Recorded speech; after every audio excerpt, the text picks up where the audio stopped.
मैं आप सभी को इन्फॉर्म करना चाहती हूँ इस सब्जेक्ट की ट्यूशन क्लासेस स्टार्ट हो चुकी हैं। जो भी बच्चा ट्यूशन क्लासेस लेना चाहता है तो वो दिए गए नंबर्स पर हमें कांटेक्ट कर सकता है। Hello students, welcome to Nivan math academy. I hope आप सभी बहुत अच्छे होंगे, आपकी स्टडी अच्छी चल रही होगी। अगर अब तक आपने निवान मैथ एकेडमी चैनल को लाइक शेयर सब्सक्राइब नहीं किया है तो मेरी आप सभी से यही रिक्वेस्ट है, प्लीज चैनल को लाइक करें, शेयर करें और सब्सक्राइब करें। मैथमेटिक्स के सफर में मैं आप सभी का हार्दिक स्वागत करती हूँ। इसी तरीके से निवान मैथ एकेडमी के साथ पढ़ते रहिए और अपने सपनों की ओर पढ़ते रहिए। अगर आज हम बात करेंगे आज का टॉपिक क्या होने वाला है, तो आज हम एग्जांपल ऑलरेडी सारा का सारा पोर्शन हम कर चुके हैं। आज हम स्टार्ट कर रहे हैं एक्सरसाइज 1.1 के क्वेश्चन, और आज का जो टारगेट रहेगा वो रहेगा एक्सरसाइज 1.1 के क्वेश्चन नंबर फर्स्ट के 3 पार्ट है इनको करने का। ठीक है, पैटर्न वही सेम रहेगा कि एग्जैक्ट चेक करो फिर देन उसका सॉल्यूशन करो। नंबर थर्ड क्या है मेरे पास,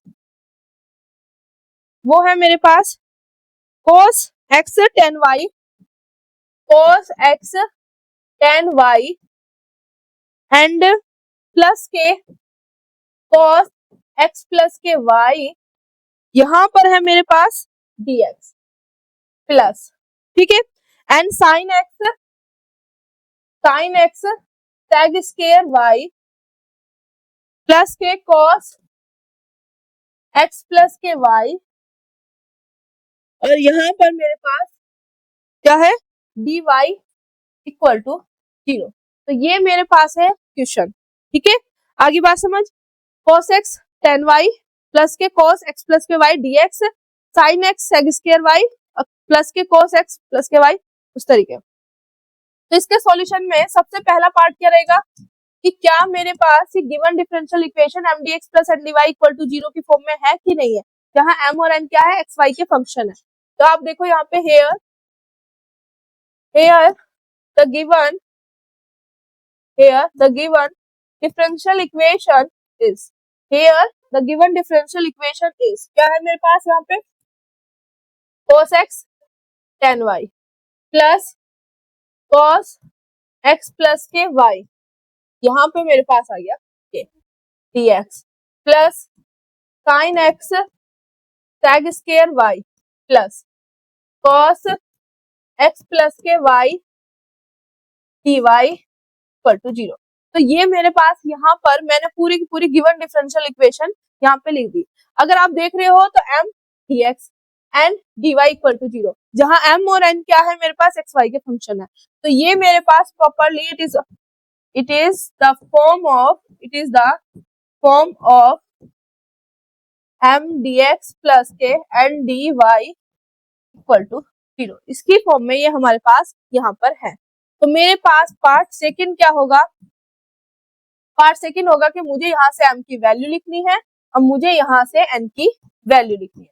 तो m की वैल्यू क्या है dx के साथ वाली, तो dx के साथ वाली क्या है ये, तो यहाँ पे मेरे पास cos x tan y plus cos x plus k y। अगर n की बात करूं तो dy के साथ वाला, तो यहाँ पे आ गया मेरे पास sin x sec square y plus के cos x plus k y, ये मेरे पास यहाँ पे आ गया। तो m और n मैंने दोनों की वैल्यू यहाँ पे लिख ली।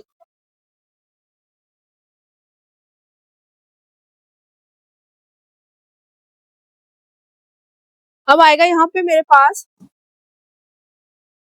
पार्ट थर्ड में क्या करना है, to check the exactness, to check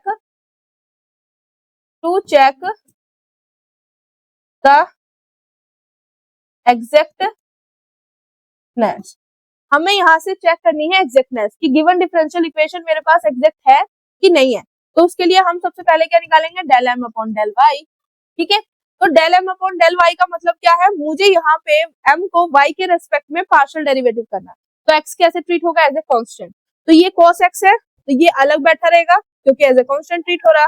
tan y का क्या होगा मेरे पास, tan x का क्या होता है sec स्क्वायर x, तो tan y का क्या हो जाएगा sec स्क्वायर y। आगे बात समझ। प्लस अब यहाँ पे देखो x प्लस इसी तरीके से, पर मेरे पास x as a constant treat होगा। तो यहाँ पे cos का क्या होता है माइनस के साइन, है ना, माइनस की तो होता है, cos किस में होता है माइनस साइन, जो भी है यहाँ पर वो लिख दो।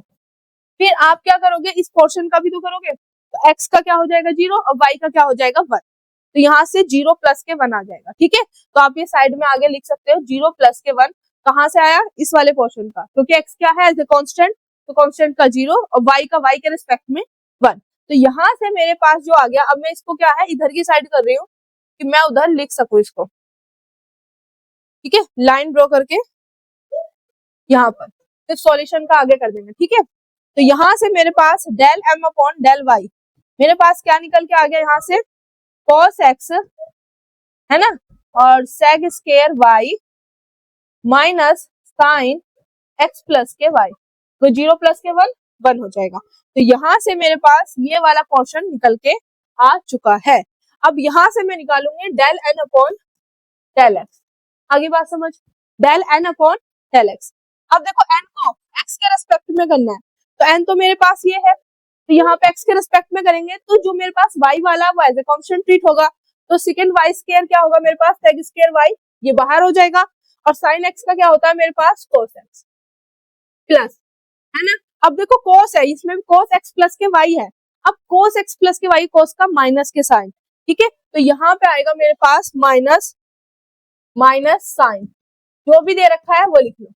अब यहाँ पे क्या है मेरे पास, x plus k y, x का x के रिस्पेक्ट में 1 और y का 0, तो यहाँ से मेरे पास फाइनली जो मेरे पास आंसर आ गया वो आ गया मेरे पास second square y cos x minus 0 पे 1 प्लस के 0 1 हो गया, है ना, और यहाँ पे आएगा मेरे पास minus k sine x plus k y, तो यहाँ से मेरे पास ये फाइनली निकल के आंसर आ गया।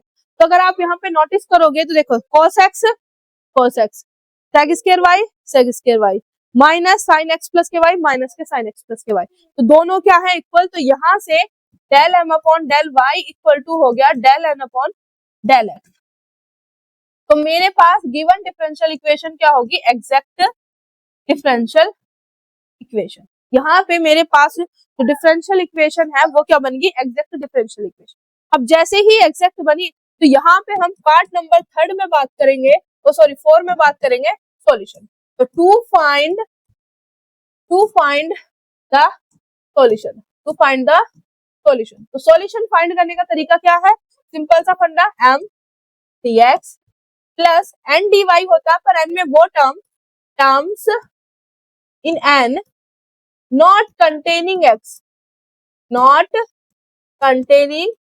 x, जो x को क्या करती है, कंटेनिंग नहीं करती, n dy हो गया इक्वल टू c, ठीक है, मैंने वही बोला n dy equal to c, तो n में वो टर्म नॉट कंटेनिंग x, यहाँ पे x के रेस्पेक्ट मतलब x के रेस्पेक्ट में इंटीग्रेशन करें तो y को एज ए कांस्टेंट, तो ये चीज हमेशा ध्यान रखना। ये तरीका मैंने बताया कि पूरा का पूरा x यहाँ पे सिर्फ y वाला आएगा, x वहां पे एंट्री हमें नहीं देती, उसकी एंट्री क्लोज है, ठीक है। अब यहाँ पे आप क्या करोगे, इनकी वैल्यू रखोगे और इनको सॉल्व आप करोगे। तो मेरे पास यहाँ पे m की वैल्यू क्या है, m की वैल्यू है मेरे पास cos x tan y, यहाँ पे मेरे पास है cos x tan y plus cos x plus k y, यही है ना, एक बार देख लेते हैं, cos x plus k y, यहाँ पे n की अभी देखेंगे, और यहाँ पे आ गया मेरे पास dx, यहाँ पे आ गया मेरे पास dx, ठीक है, प्लस अब n में मुझे वो टर्म चाहिए जो x से फ्री हो, मतलब जिसमें x ना हो, तो अगर आप यहाँ पे देखोगे मेरे पास यहाँ पे साइन x है, ठीक है, तो अगर इसको आप करना भी चाहोगे तो ये मेरे पास साइन से फ्री नहीं होगी, तो ये तो गई, है ना। अब यहाँ पे cos x plus k y आ रहा है, तो अगर इसका आप फॉर्मूला भी ओपन करोगे cos a प्लस के b का, तो उसमें भी मेरे पास x दोनों में होगा, तो ये भी मेरे पास यहाँ पे भी x का कोई पॉसिबिलिटी नहीं है। मैंने ये चीज आपको बताई थी कि जब भी आप ये चीज देखोगे तो जो फॉर्मूलाज कुछ ऐसे आ रहे हैं तो उनको ओपन करके देखना, कि कभी कभी ऐसा क्या होता है फॉर्मूलाज को ओपन करते हैं और वहां पे हमारे पास कोई ना कोई ऐसी टर्म बन जाती है, चाहे वो कांस्टेंट हो चाहे वो y का फंक्शन हो, ठीक है। तो मेन चीज है यहाँ पे अगर मैं करती हूँ किसी भी तरीके से sec स्क्वायर y को, तो साइन x उसके साथ आएगा ही आएगा, यहाँ पे भी आएगा, तो इसका मतलब मेरे पास n में कोई भी टर्म नहीं है ऐसी, तो 0 dy इक्वल टू 3, आगे बात समझ। अब यहाँ पे इसका सॉल्यूशन आप कर लो और आपका सॉल्यूशन निकल के आ जाएगा। तो अगर मैं यहाँ पे सॉल्यूशन करूं तो मेरे पास क्या आएगा, देखो y क्या है, कांस्टेंट है, तो tan y भी क्या होगा, एज ए कांस्टेंट ट्रीट होगा, तो tan y क्या है, मैं क्या है साइड में यहाँ से ले लूंगी, बाहर आ जाएगा। तो tan y मेरे पास क्या है, निकल के बाहर आ गया। cos x का इंटीग्रेशन क्या होगा, cos x का होगा sin x, क्या होगा sin x।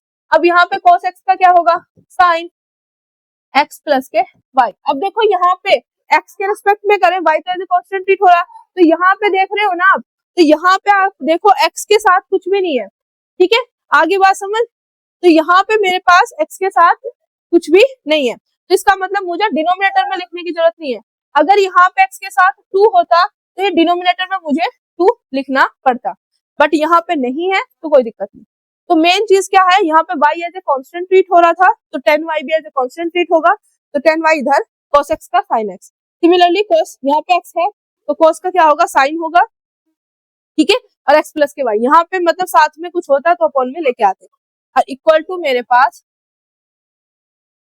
Equal to c, ये मेरे पास यहाँ पे आ गया। अब आप इसको अरेंज करके लिख सकते हो, this is your final answer, ठीक है। तो आप ऐसे लिख लो, साइन